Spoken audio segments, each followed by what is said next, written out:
Hey guys, welcome back to another video. And this one, I'm basically going to be introducing a new project that I'll be working on. It'll probably take a couple of years to get it completed, but I'm really excited about it. It's something that I've been looking into for a while, but let me just go ahead and jump in and show you what it is. So here it is. This is a Jeep J20, 1988.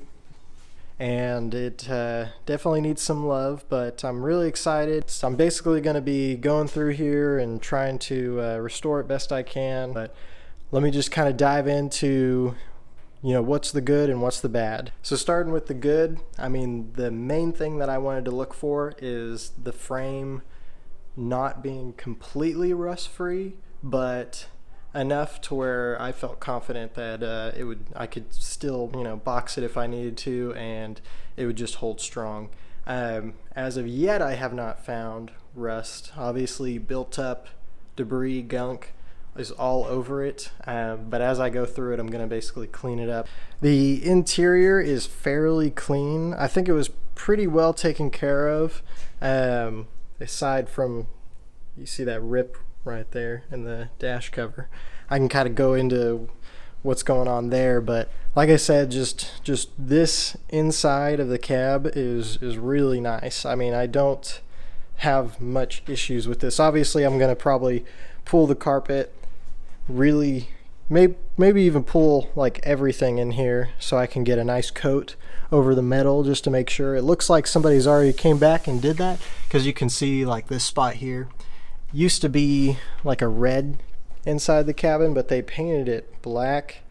I wouldn't say it was the best, but I mean, they went over it, so it's pretty nice to know. You can even see kind of in the cracks here, but yeah, that's like a big plus to me, is how nice this interior is. There are so many of them that I've looked up and researched that just were destroyed. I mean, they had holes in the bottom. I haven't pulled this. I mean, it seems really sturdy, but yeah, I just seen so many of these trucks, and the G-Wagons and the Cherokee Chiefs and everything like that, they were just trashed.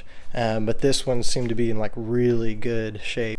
This other thing, I don't know if I'm really a big fan of, but the whole truck, they had bed lined. I always thought about the idea of having the whole truck bed lined, or having one of my vehicles bed lined, but I don't know. I've seen a lot of vehicles in the past where I've worked in my shops or whatever that come in with bed liner, and it's super faded and it just looks gross and ugly, but I know it's very strong.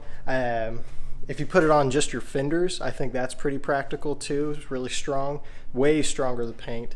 I would say stronger than definitely powder coating and everything like that. You can see right along here, I mean, obviously these were already old and crappy, but now I've got to pick these off and put in new rubber liners and everything like that, and seals, and it's to be expected. I mean, these are old. It's to be expected for it to be weathered, cracked. Like, I really would have liked this not to been bed lined, or I would have probably taken a crappy paint job over this so it could be freshly painted. I don't know how hard it is to get this bed liner off, but it's one of those things where it's like, maybe I need to just accept it now. So like I said, overall the body, I would say, is pretty good.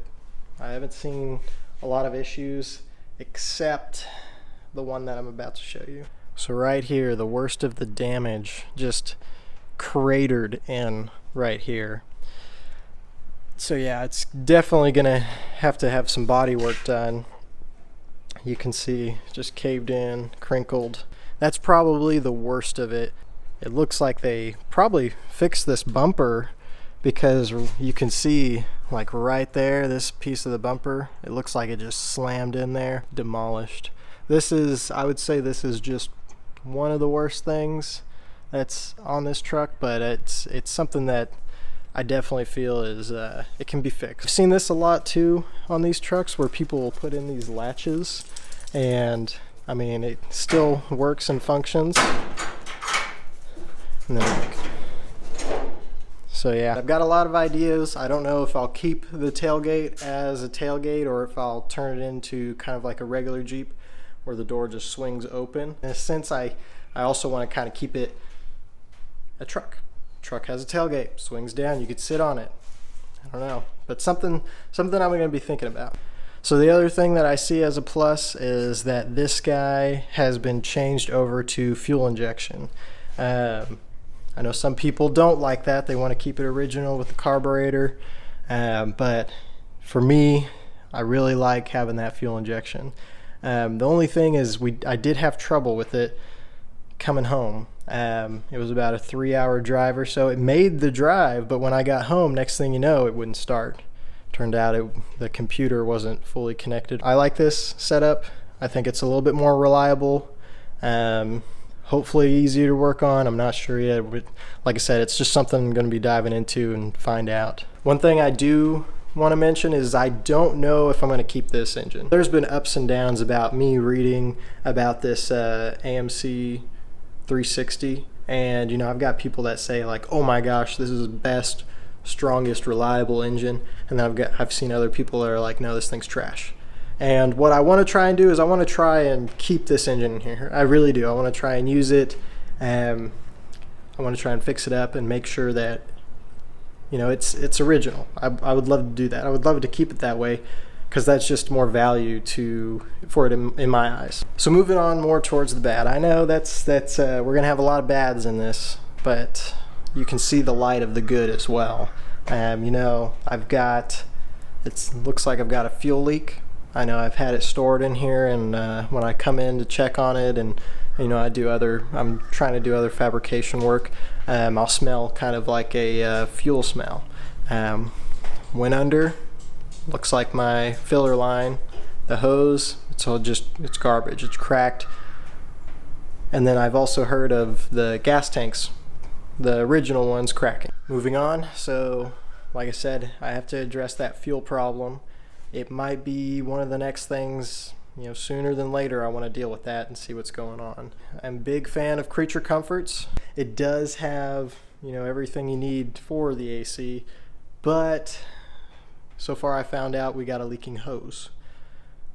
Looks like the lower, I'll probably take off both of them. They're extremely old. Take them down to my local shop that actually rebuilds these AC lines, and hopefully that'll take care of it. If it doesn't, then I can go and test the compressor.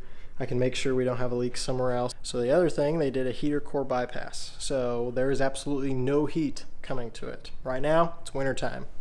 It's the first thing I want to fix. I'm going to guess that this heater core is the original, and they said screw it, and then they pushed it off and decided to do a bypass. As you can see, here's the hoses for it. There it is. And there's the heater core, not connected. Next thing I'm going to be doing is figuring out the newest symptom that came up, and I've got hesitation, stalling. And this is just regular sitting at idle or when I'm letting off the gas. I don't think it's going to be something that's too hard to figure out, but it's just another thing that's come up, another thing you got to tackle. But like I said, I'm excited to get this thing going. The goals for this. Main goal is getting it all running. I want it running good. I want to be able to take it out on the street as is, and you know, just use it for a weekend drive or whatever.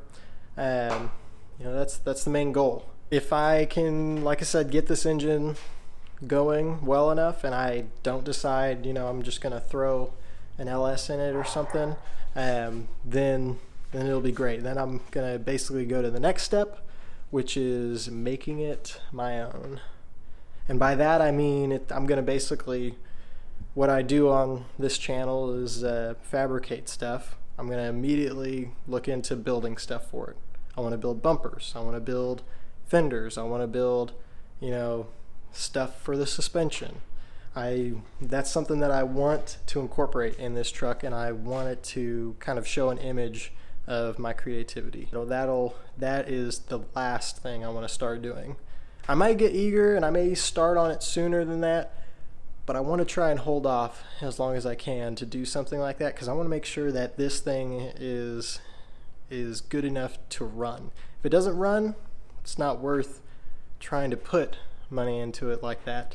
One thing I wanted to also add is this thing is equipped with a Dana 44 in the front and a Dana 60 in the rear. This is 8 lugs, full float axles, and the front even has the lock and unlock hub.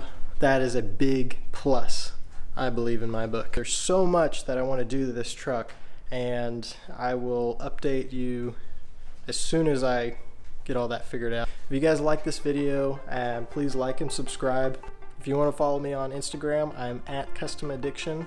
It's at custom_addiction. I'll see you next time. Thanks for watching.